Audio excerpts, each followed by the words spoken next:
wartime and peacetime, it's really a difference in the decision-making process. And the reason that I wrote that piece, Wartime CEO, Peacetime CEO, is that in the management literature, it's almost entirely written for peacetime CEOs. Everything you learn about decision-making and delegation and don't micromanage and all these things are very peacetime-oriented in the sense that in peacetime, you're much more focused on the development of the people and the development of the organization over the long term, and the ability for the organization outside of yourself to make higher quality decisions.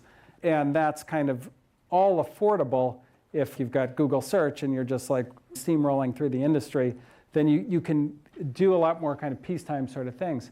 On the other hand, right, if you're running out of cash, or if you're like Apple when Steve Jobs first took over and they had 3 weeks of cash left and so forth, that's not affordable in the decision-making process.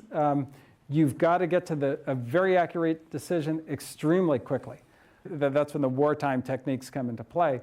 And sometimes in wartime, you end up doing things that actually do undermine the development of the organization because there's more burden on the CEO to make a much larger number of decisions because accuracy is so important. And the CEO, by virtue of her position, has got more knowledge to make those decisions and more authority, too, to make them definitive and fast and high quality. So that is a lot about what that was about. Andy Grove has a great book called Only the Paranoid Survive, which a lot of you probably have read here.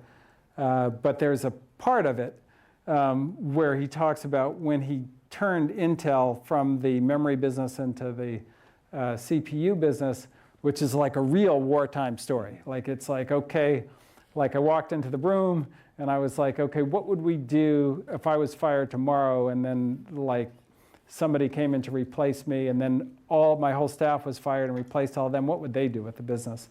And then like I walked out to the car, like I had a cigarette, I looked out into the distance, I was like, all right, we got to lay off 80% of the people. And those kinds of things, they're just not things that you kind of normally encounter in the business education, but in the real business world, that's like most of it. Most of it ends up being wartime, particularly in startup world, like a huge amount of it ends up being wartime. So that's kind of the basic.